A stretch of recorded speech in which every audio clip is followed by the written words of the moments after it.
Welcome to my channel.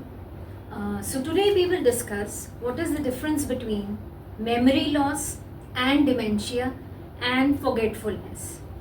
देखिए ऐसा है जैसे मैं काफ़ी सालों से देख रही हूँ फ्रॉम द लास्ट 4-5 years या इवन मोर, हमारी प्रेजेंट लाइफ में जो स्ट्रेस है वो दिन भर दिन बढ़ता जा रहा है।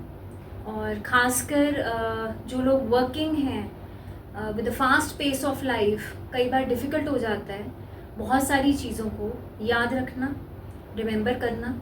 और अक्सर हम ये हैबिट फॉर्म कर लेते हैं कि हम चीज़ें भूल जाते हैं। फॉर एग्ज़ाम्पल मेरे क्लिनिक में कुछ पेशेंट्स आते हैं तो वो नॉर्मली कहते हैं कि वो मैं अक्सर चीज़ें भूल जाता हूँ या भूल जाती हूँ कि मैंने कहाँ पे रखी थी, या कुछ काम करते वक्त हम क्या करना चाह रहे थे वो भूल गए हैं, या आज के डेली टास्क में इतनी सारी चीज़ें हैं कि हमें 4 चीज़ें याद ही नहीं आ रही कि हम क्या करना चाहते हैं। And they think this is basically dementia, और वो घबरा जाते हैं। तो मैं ये कहना चाहती हूँ कि इस चीज़ को हम डिमेंशिया या मेमोरी लॉस नहीं कहते, इसको हम कहते हैं फॉरगेटफुलनेस।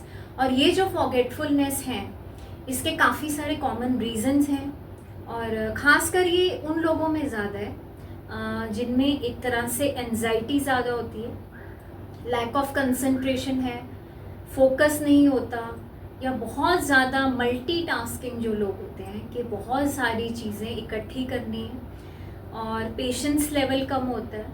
और उसके साथ साथ जिनमें विटामिन B12 की डेफिशिएंसी है, डाइटरी पैटर्न ठीक नहीं है, और एक्सरसाइज नहीं करते, उसके साथ साथ स्लीपिंग पैटर्न बहुत ज़्यादा डिस्टर्ब्ड है, जहाँ हाइपोथायरॉयडिज्म की प्रॉब्लम है, तो उन लोगों में ये जो forgetfulness which is different than memory loss, ये शिकायत ज़्यादा होती है। और थोड़ा सा मैं आप लोगों को ब्रीफ करना चाहती हूँ कि मेमोरी किस तरह से काम करती है और मेमोरी लॉस कैसे होता है। देखिए, जो मेमोरी लॉस है वो एक लॉन्ग टर्म प्रोसेस है, और जो मेमोरी हमारी है वो एक तरह 3 लेवल पे काम करती है।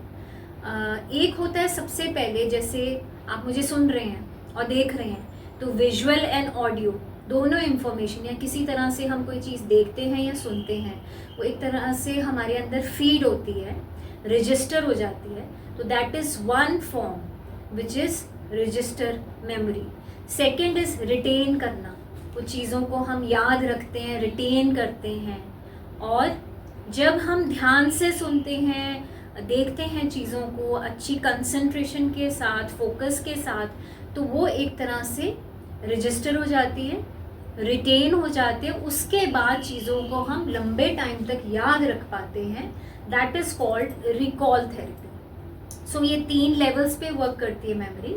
सबसे पहले रजिस्टर, सेकंड ये करती है रिकॉल, और रिकॉल के साथ साथ ये हमें चीज़ों को याद रखने में लंबे समय तक काफ़ी हेल्प करती है। तो जिन लोगों में डिमेंशिया की शिकायत है वहाँ पे अक्सर देखा गया है कि बहुत ज़्यादा लंबे समय तक चीज़ें याद नहीं रहती। तो वो 2 तरह का शॉर्ट टर्म मेमोरी लॉस होता है और लॉन्ग टर्म मेमोरी लॉस होता है। वो एक नेक्स्ट वीडियो में हम डिस्कस करेंगे। और अभी ये था कि इन दोनों में डिफरेंस क्या है, यानी फॉरगेटफुलनेस और मेमोरी लॉस क्या है। जो लोग 20s में, 30s में या इवन 40s में है, वहाँ पे बिल्कुल भी घबराने की ज़रूरत नहीं है, क्योंकि उनको कभी भी डिमेंशिया नहीं हो सकता। तो जो डिमेंशिया होता है तो वो ज़्यादातर एजेड लोगों में होता है, या नर्वस सिस्टम रिलेटेड कुछ प्रॉब्लम्स हो। ये जो हैं, जो मैंने सिम्टम्स बताए, ये फॉरगेटफुलनेस के हैं, और ख़ासकर जिनका लाइफस्टाइल ठीक नहीं है उन लोगों को ये ज़्यादा कॉमन होता है। Thank you.